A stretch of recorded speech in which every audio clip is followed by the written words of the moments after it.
Good afternoon, everyone. My name is Ashley Appling. I am the Extension Agent in Culpeper County, also serving Culpeper, Madison, and Orange counties. And today we'll be talking about the spotted lanternfly, which is an invasive insect that was introduced into Virginia from Pennsylvania. Its original origin was in China. So we will talk a lot about this insect. It's not widespread in Virginia yet, but it is an insect of interest, and it's a very damaging predator insect. It attacks a lot of different tree species, a lot of our important commodity crops, such as apples, grapes, peaches it has been found on, just a very wide variety of different plants. And the spotted lanternfly, of course, actually kind of close to size, but not exactly. We do have a picture of the spotted lanternfly in the upper right-hand corner of this intro slide right here, this introduction slide. So that's what we'll be talking about, and you will see lots and lots of different pictures of this insect as we go along. There is a chat feature. It depends on the device you're using to log into this session. The chat feature is usually at the bottom of the screen, could be at the top of the screen. You're welcome to enter any questions in there as we go along. And I cannot see them actually very well while I'm talking. So we will do the questions at the end of the session.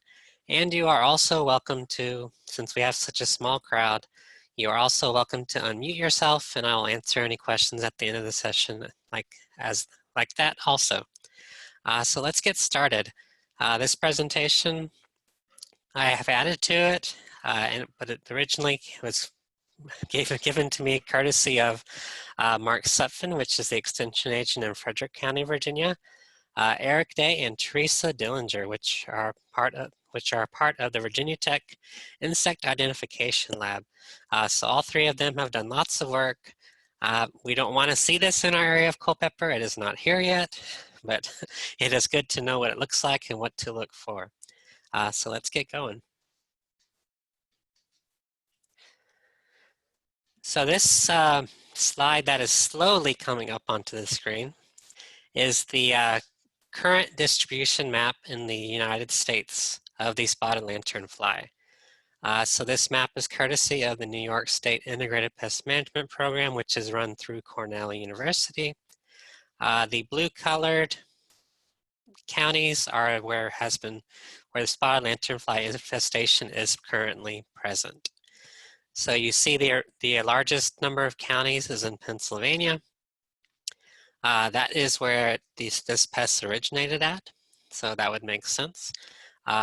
There's one county in West Virginia, Berkeley County. It looks like it's very, very tiny. I know that for sure, but that's Berkeley, it looks like. Frederick and Clark counties in Virginia have positive infestations present of the spotted lanternfly at this time. This map was updated March 13th, 2020, and it is the most current map that I could find on their website. So Frederick and Clark County in Virginia, we will dive in a little bit closer to see where in those two counties. But this, as we talk along today, you will find out this pest is basically just one car ride away. So definitely important to know what it looks like. So the spotted lanternfly was first detected in Virginia on January 10th, 2018 in Frederick County by Tom Carey through the Virginia Department of Agriculture and Consumer Services. The initial infestation site was just about 1 square mile, actually in the city of Winchester. So Frederick County, Winchester, it was actually in the city of Winchester when it was originally found on January 10th, 2018.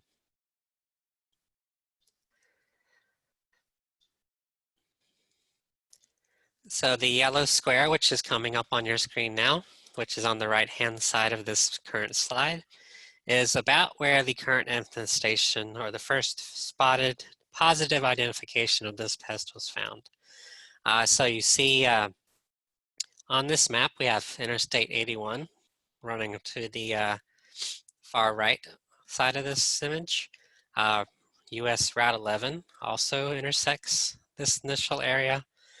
So as you can see, it has very much the potential to leave the area quickly.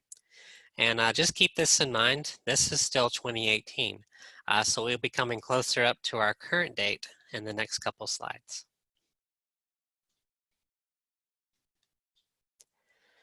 So this was actually a survey in Virginia through the year 2019 of last year.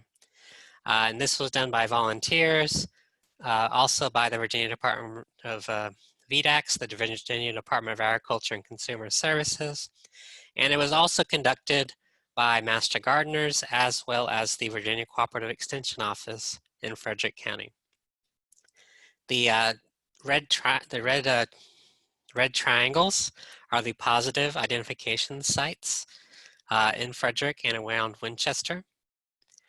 You see the yellow square is still on here. That was the original infestation zone. So you can see the red triangles have moved up, have followed Route 11 and Interstate 81 up towards West Virginia, whereas we saw on that second slide today from the New York State Department of Integrated Pest Management, it has actually crossed into West Virginia as of March of this year. The red triangles also stretch down towards Strasburg. So it is following down Interstate 81. It has also followed some of the highways towards Clark County. So we see positive identifications in Clark County, and this year it has already started to expand. So it is definitely on the horizon to spread further into Clark County. So to backtrack a little bit, we saw the original infestation site was in 2018, January 2018, and now at the end of 2019, it has basically almost been found in the entire county of Frederick, moving down towards Strasburg, and it has now moved into Clark County. Just another way to visualize the infestation areas. So I mentioned earlier that it was moving towards Strasburg. So this time the purple circles are the positive identifications. So it has moved down to Strasburg. It's basically following 81 north-south, but it has also headed towards Clark. And one of these sites of entry, we believe, into Clark County was actually the Frederick County landfill, which is just along the line. And you can see it hopped over the river, basically, into Clark County. So we haven't actually seen the insect in its glory yet in pictures, but we will see them in the next couple slides coming up. So, spotted lanternfly in the months of May and June are when the first, second, and third nymphal stages are present. This year, April 22nd was listed as the first hatching of the first nymphs in 2020. So they actually overwinter as eggs, and we will have pictures of the egg masses for you to look at in the upcoming slides. So the first stage is about 3/16 of an inch long, not too big. It still has a black body with white spots over the entire back. So about 3/16 of an inch long after it hatches out, and this is what they call the first nymphal stage. The second nymphal stage, after it has molted, is about 1/4 inch long, so a little bit bigger. Still retains the black body with the white dots on the back. And the third nymphal stage is about 3/8 of an inch long. Still looks the same, just bigger. Black with the white spots, projection on its head. There's not too much else that looks like this insect though. So it's pretty showy for an insect actually, with that black body with the white spots. And if you approach it, it will quickly jump or hop away. It'll actually turn around on the opposite side of the plant, trying to hide from you. So it's actually pretty quick. This isn't a slow insect. It's very fast. And at these three nymphal life stages, it will quickly jump and hop away. And just keep in mind this time frame that we're talking about. This is May and June. And it has actually started in April because we had such a warm start to April. So it started a little bit earlier this year than it has in past years.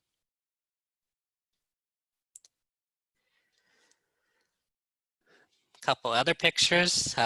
This is from last year, so mostly in Pennsylvania, but the grapevine is from Frederick County in Virginia. So grapevine. So this is actually just a wild grapevine in a backyard in the city of Winchester. But you can see the number of these insects. And this is where the really big problem comes with this insect. There's just so many of these insects. They can all up and down these plants. And they actually, the way they feed is to pierce the plant tissue, and they actually suck the sugary fluids out of the plant. So very much weakens the plant. And as you can see in these two pictures, the large numbers of these insects is what does most of the damage. They are just sucking out so many of the sugary juices out of the plant, out of the phloem tissue in the plant, that they can cause wilting, yellowing leaves, leaf drop, not too often actual plant death, but it can occur in multiple years in a row, and that's when it causes plant death. So this is what we've seen in Virginia. We haven't seen it on any commercial vineyards yet, but in backyards and on wild grapevines for sure, it has been seen. And the large numbers is how this insect does most of its damage. There's just so many of them. So as we transition, we were talking about May and June before. We have transitioning into June and July. So this is what the insect looks like during those 2 months. So we saw the first 3 nymphal instars had a black body with white spots. But you see this 4th instar is actually forming this red coloration on the back. So it still has the black body, has the black legs, has the white spots, but it also has red spots now too, which cover most of the back of the body. And at this stage, the insect's about 1/2 inch long, which is getting pretty big. It's a pretty big insect at this stage. So about 1/2 inch long. Projection on the head is still there, so that's what we're talking about with the projection. This is what I'm circling around right this second. Quickly jumps or hops away still, and this is like I already said, is called the 4th instar stage. So it gets really showy at this stage. It has the black body, it has the white spots, and now it has also the red coloration on the back. And this is in June and July, just to keep the time frame in mind.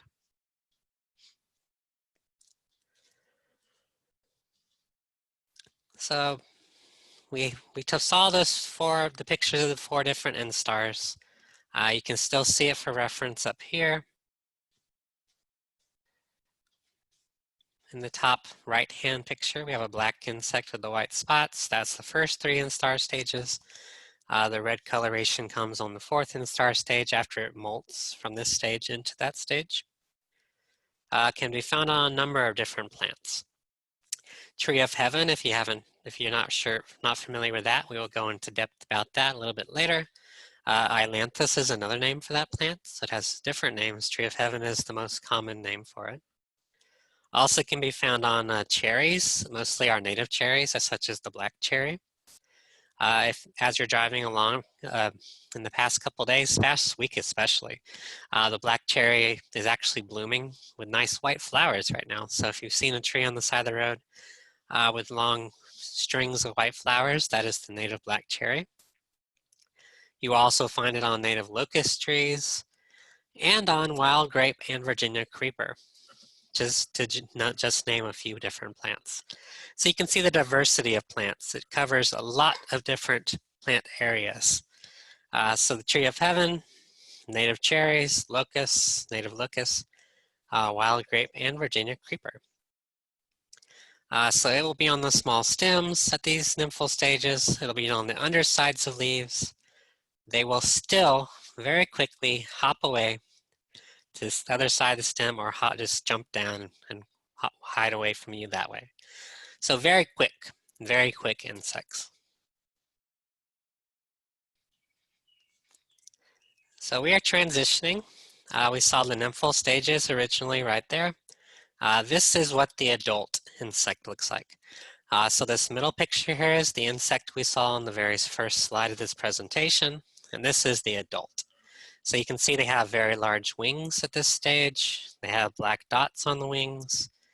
They also have this kind of like a marbling kind of effect on the very tip of the wing, this black area, black intersected area on the very tip.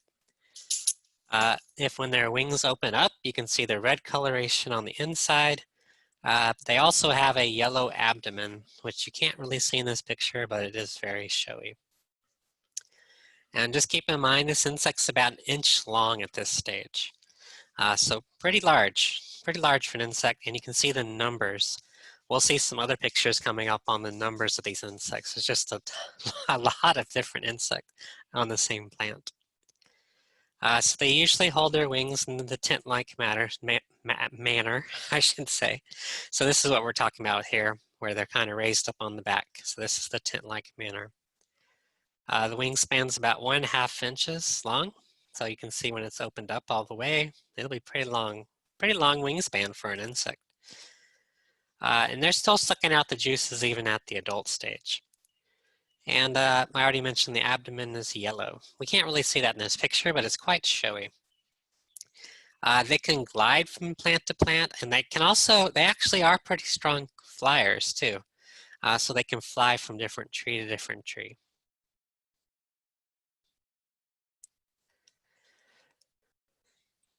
So we'll see this listing coming up on the next couple slides. It can be found on 70 different plant species in Virginia. The adults actually prefer to go back to the tree of heaven. So that's why we'll talk about identification features for tree of heaven coming up, because it's very important to know what that tree looks like since the adults tend to go back to it.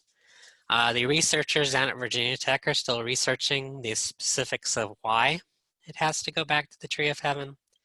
But tree of heaven is also an invasive tree from China, which means the insect and the tree probably pretty familiar with each other and kind of co-evolved with each other. You will see the damage. Tree of heaven even gets damaged. You can see in the very right-hand side picture, you see the yellowing and browning of foliage on tree of heaven. So up in Pennsylvania, it has been found to actually kill tree of heaven up there from just the numbers of the insects. But you'll see this same damage on other types of plants like grapes and other types of plants like that. So all these pictures are from Pennsylvania, but you can just see the numbers. So their infestations up there has been going on a lot longer. This is actually on a maple tree near Philadelphia. And you can see the numbers of the insects. They did not cause the sawdust, so that tree is having other issues too. But you can just see the numbers. So they're actually all covering this. All of these are insects right here, covering the trunk. You can see some on the ground. You see this black kind of mold on the mulch. This is actually called sooty mold. And this is from the fact that these insects cannot digest all the sugars that they drink. So they are actually excreting it, and this fungus is growing on it. And this black sooty mold can get everywhere. So it can get very dangerous. This top right-hand side picture, this is on a grapevine in a commercial vineyard. And you can see they really like attacking the grapes almost at harvest time, which makes it very, very hard to control these insects because there's no sprays available, no insecticide sprays available at harvest time. So this is the numbers. This is a grape cluster, of course. You can just see the numbers of the insects. It's amazing how much. And this is on a tree of heaven. So this is the numbers again. So this scale is what harms plants.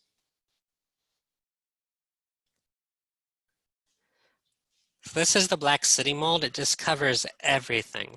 So on the leaves, on the trunks, you can actually see some mold, some yeast, this white yeast actually growing on the sugars also. The adult insects walking through the sooty mold. And it just covers everything. In a heavy infestation area, As you walk into it, you'll actually smell a vinegar smell from the sugars fermenting. So if you ever smell that smell, it's not a good thing. This insect could be around. So just keep that in mind. This is under a heavy infestation, is when you would smell the vinegar smell. But it is a possibility. This black city mold gets on everything. Some other pictures of it. You can just see how thickly covered it is in the left-hand side picture. And even in the right-hand side picture, there's just tons of it.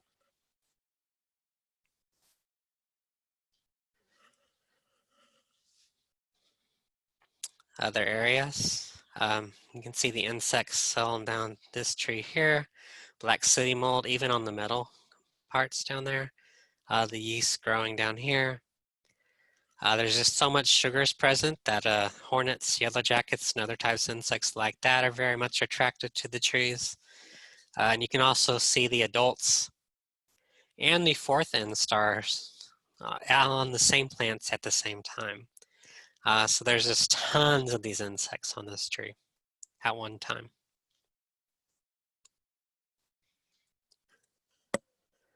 So in the first egg mass layings were confirmed in Virginia for September. So last year, 2019, September 7th, this is actually 2018, I apologize, I corrected myself. So September 17th in Frederick County was when the first official egg mass was found. So this is what they look like. So they'll lay it on, we'll talk about in a couple more slides, they'll lay it on everything.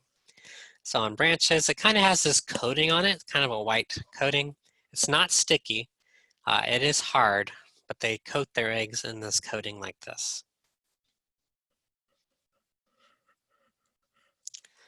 So a couple other examples, it's not always long and skinny like we saw on the previous slide, they're actually kind of wide too. So you see the egg masses in comparison to a penny, so the egg mass is pretty big. You can see different stages of the egg masses on this. So this is rusted metal actually right here. And they do like laying their egg masses on rusted metal. So that's a real dangerous thing, especially around train cars. So you can see some more examples up here in this picture. And just the sheer number on this one bumper. So we can see all the egg masses on this top part of this rusted metal and on this bottom side here. So they will lay their egg masses usually starting in September on any flat surface. So it doesn't have to be a plant. Metals, plastics, all kinds of different flat surfaces they will lay their eggs on.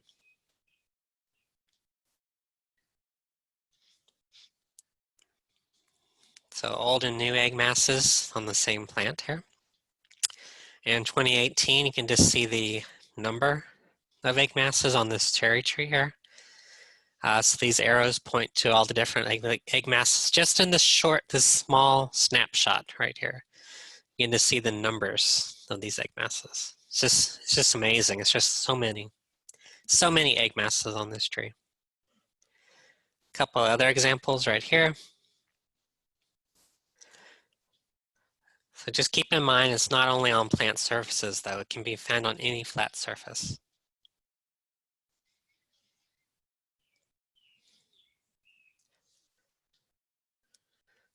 So another close-up picture. So this is a little bit after they were first laid.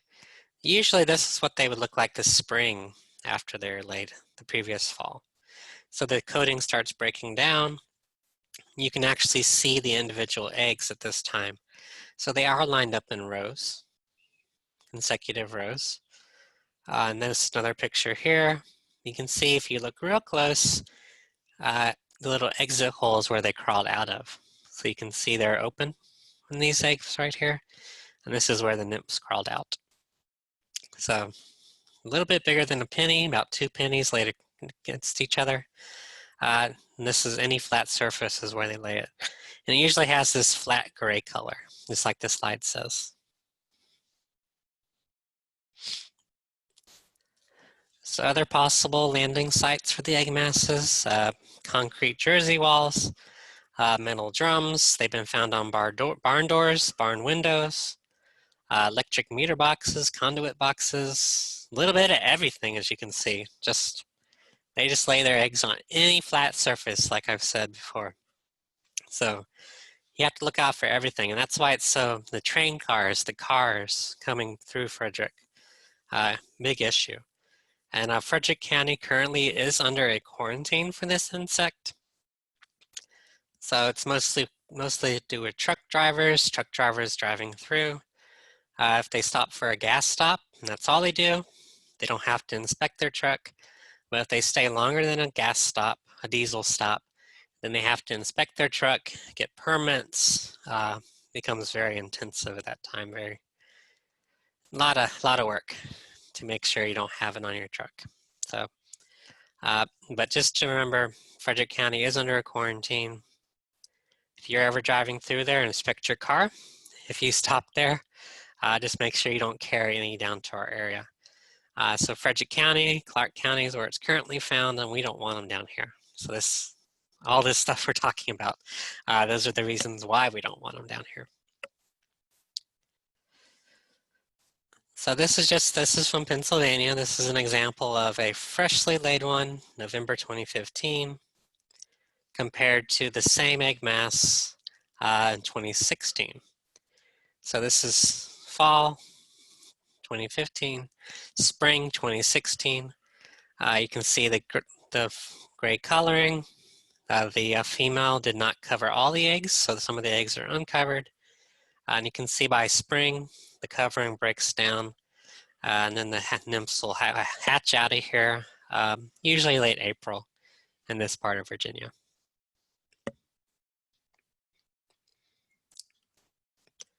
So a few other trees in Virginia that they have been positively identified on. All the plants that have E next to them are plants that the eggs were found on. So just the eggs. No feeding damage on any of these plants on this side here, or these plants right here. The feeding damage that has been seen in Virginia primarily have been on table grape, hackberry, poison ivy. It's amazingly poison ivy, smooth sumac, English ivy, Boston ivy, Japanese honeysuckle, and ornamental roses. So that's another thing to keep in mind. Roses might come under attack by this insect. And those have all been positively identified as feeding sites for this insect in the state of Virginia. And every other plant on this list is just from just where the eggs have been found.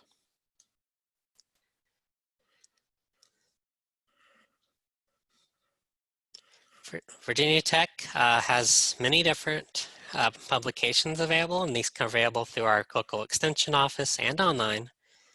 So we have, you can watch videos of the different developmental stages on the Virginia Cooperative Extension website. We also have in our local Culpeper office and most of the other extension offices also, you can pick up a copy of the Spotted Lanternfly life cycle.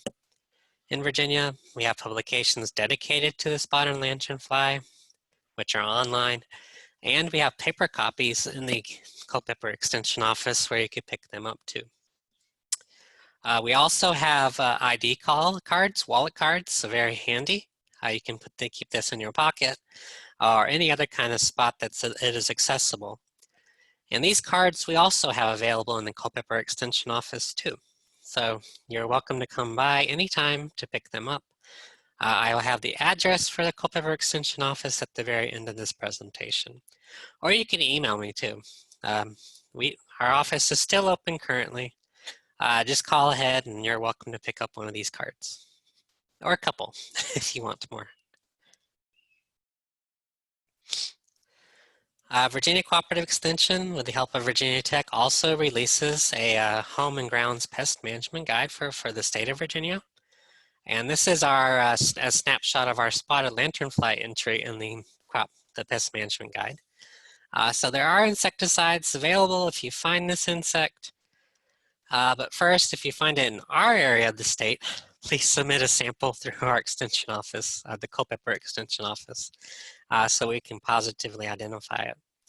But there are insecticides available, so that is something to keep in mind. Hopefully we don't need to use them down here, but there are some listed in Virginia for control of spotted lanternfly. We also have a publication that is dedicated just to residential control for spotted lanternfly. So it gives you all this information we were talking about today, and a few other interesting facts along the way. Picture of the different life stages, that can be very handy. Maybe you can use this, use the card, just make sure you can identify it positively, and hopefully we don't see it down here. Like I said before, we don't want to have this insect down here in our part of the state. So this is just stomp it, squash it, scrap it, squish it, smash it, swat it, slap it, smack it, strike it, and report it. So all the different things we want to do. We don't want this insect here.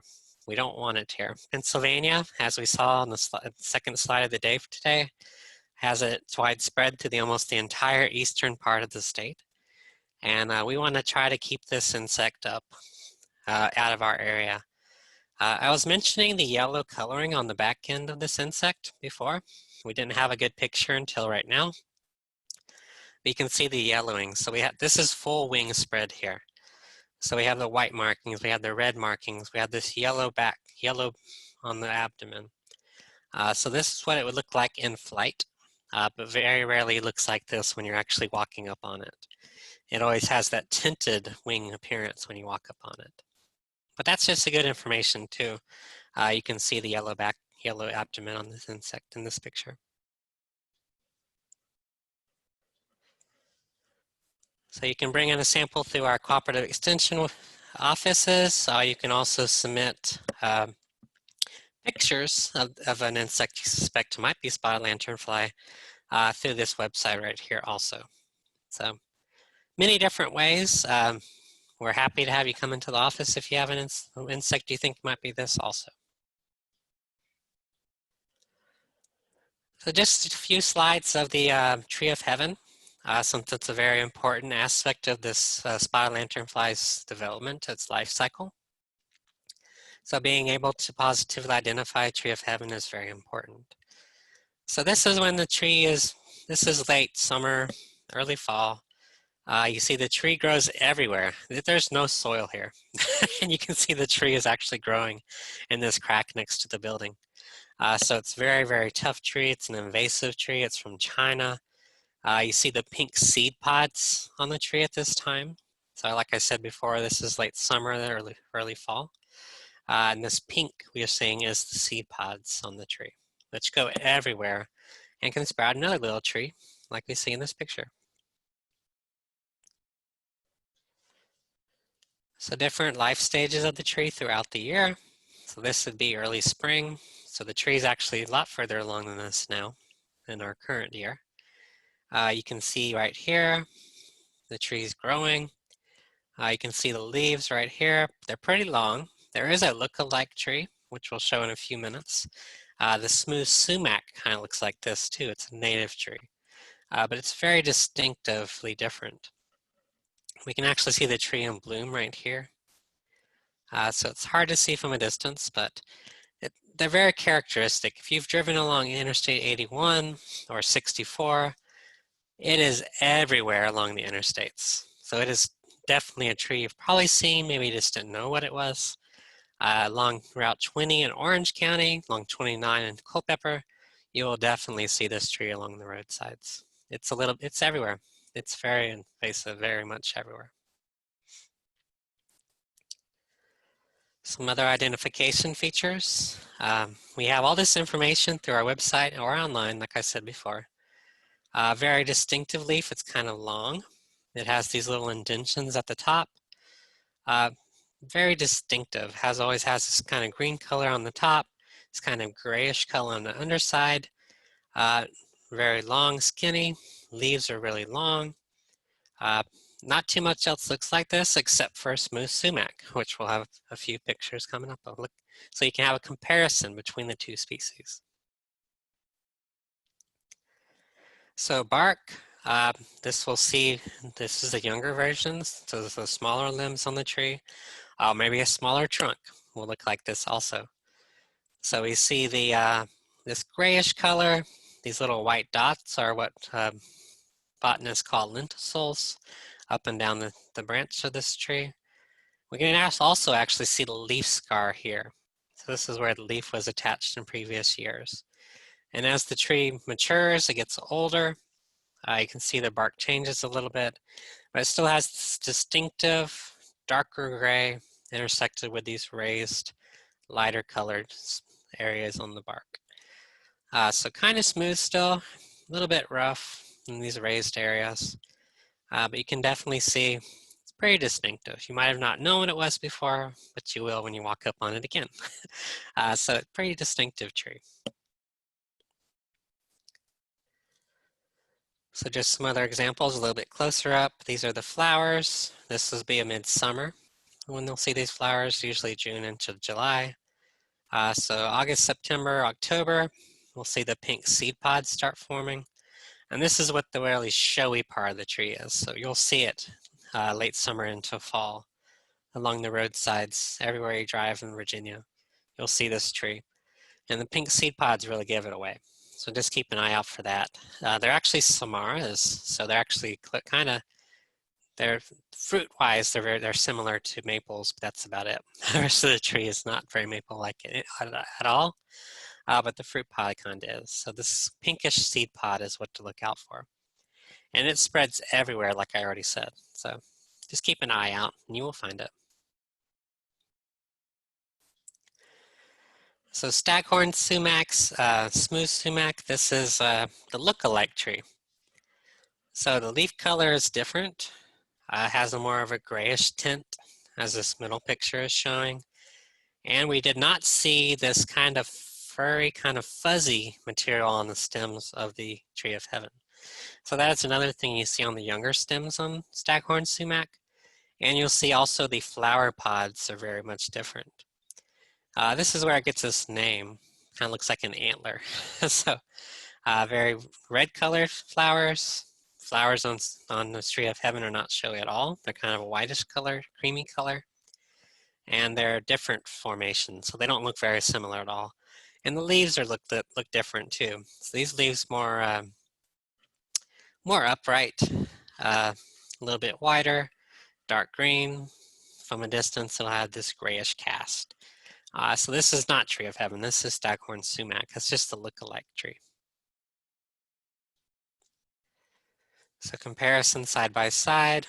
This is actually a little bit further along for the staghorn sumac. This is the seed pods here. So this red seed pod, and we compare it with the tree of heaven seed pods, which are pink. They look a lot different. And you can see the grayish cast on the leaves. These leaves are more green.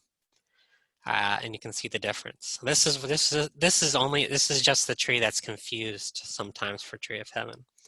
But you see the pictures side by side and you can see there's a big difference between the two species. And this class did not take the full hour, so we have plenty of time for questions if you have any questions.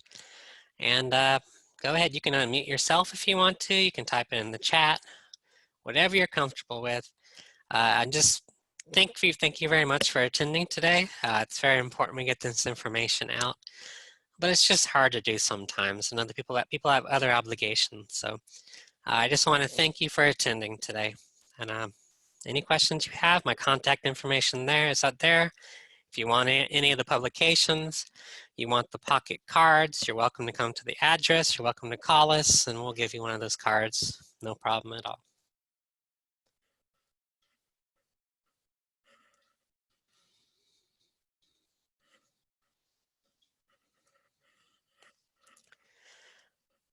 So we have one question. Does Virginia have a program to eradicate the tree of heaven? And yes, the Virginia Department of Agriculture has a program in place.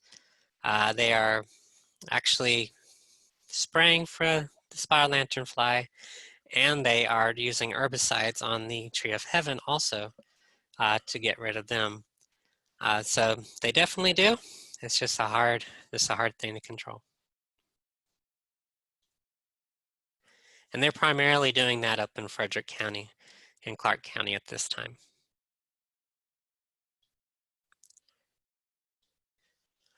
So another question, commercial grape growers. So most of the insecticides that the grape growers are already using throughout the growing season do control spotted lanternfly. But as we saw in those pictures earlier, they actually get on the grapes during harvest season, which is, there's not anything you can do at that time. So the researchers at Virginia Tech and in Penn State, Pennsylvania was the hardest hit state. They are researching at this time solutions, but there's actually not too much right now. Since the spotted lanternfly flies in from the, it also actually flies in from the surrounding woods into the vineyard and will keep coming in even after you do spray and kill the ones that were there. So it's just really hard to control. And commercial vineyards have been the hardest hit, even in Virginia with this insect. And you are welcome. Like I said before, thank you for attending. And please let me know. We have plenty of the cards. We have plenty of the flyers. So email me, call me. We'll definitely send some to you if you give us your address also.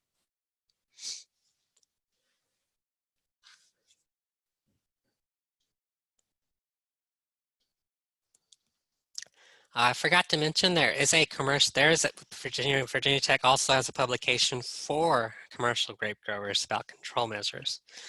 So if you're interested in that, we can also send you that one as well. Or you could find it on the website, on our website also. So the website's at the very bottom of the slide right now. So www.extension.ext.vt.edu.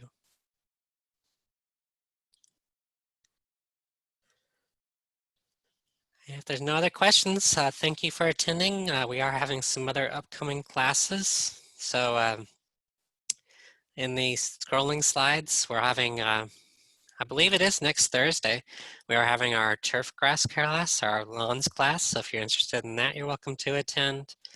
And on the one of the last Tuesdays of the month, I think it is after Memorial Day, we're having an update about boxwood blight, which is another important disease in our area. So y'all are welcome to attend that too. So thank you very much, and I'm going to sign off now if there's no more questions. And I hope you have a great evening. Oh, one more question.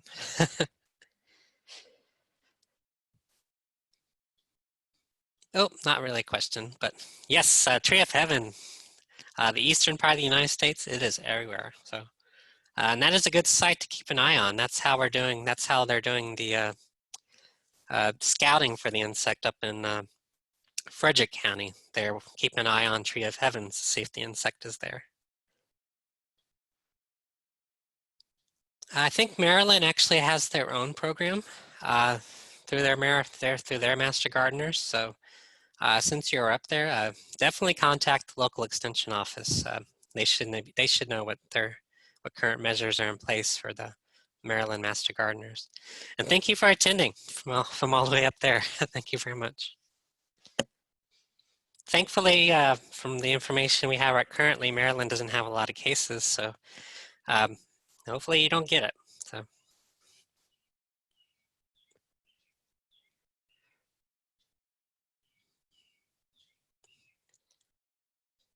Okay. Oh, no, you're welcome. Okay, I hope you all have a great evening. We're going to sign off now. If you have any other questions, feel free to email me or call me, like I said before. Thank you.